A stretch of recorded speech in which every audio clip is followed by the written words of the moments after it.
when I left Edward Jones, I started working as an underwriter for an insurance company.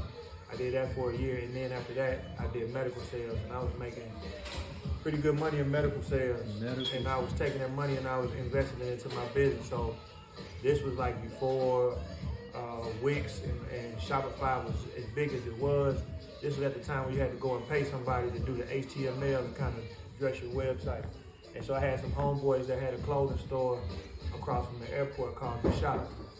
And they used to do graphic design for me, and they did my website. And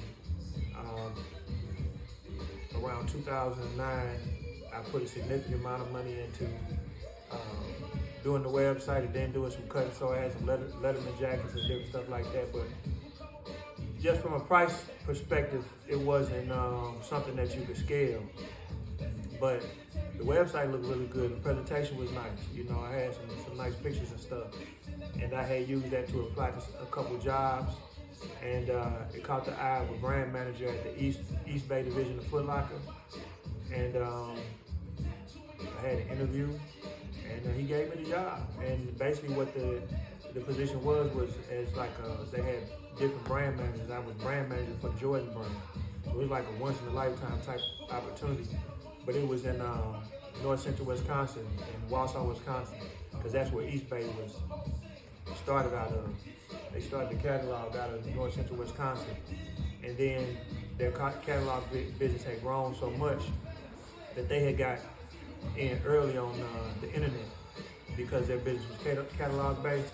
So they automatically took that catalog audience and transitioned that into the internet, and to the point that when Footlocker was trying to grow their e-commerce space, they kind of bought Eastbay, I'm assuming, because they already had the knowledge of it, and they had all those subscribers to the magazine.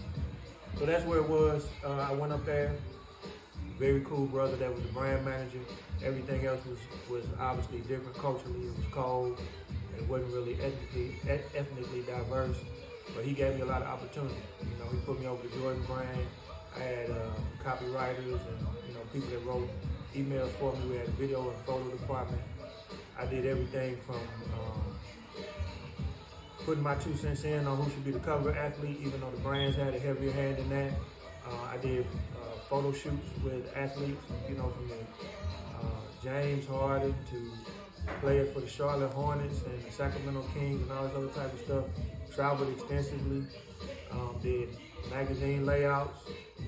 I used to pick the product shots. I used to help pick the locations. I picked the product that would be in it. So it was kind of like you were running your own business, but you were doing it for a larger brand. I sit in all the brand meetings when the brands would come and show the new product releases for each quarter and gave my input and stuff like that. So it was a very good opportunity. And while I was there, I was still tinkering on my own brand. And I just met a lot of people, athletes, entertainers, agents, because in the job that we were conducting, you kind of had to have those relationships, because you would think that athletes would just jump at the chance to be in the Eastbay magazine, but they want to get paid, and a lot of times with those brands, people don't understand. A lot of them athletes, if it wasn't the top athlete, they weren't really getting paid like that.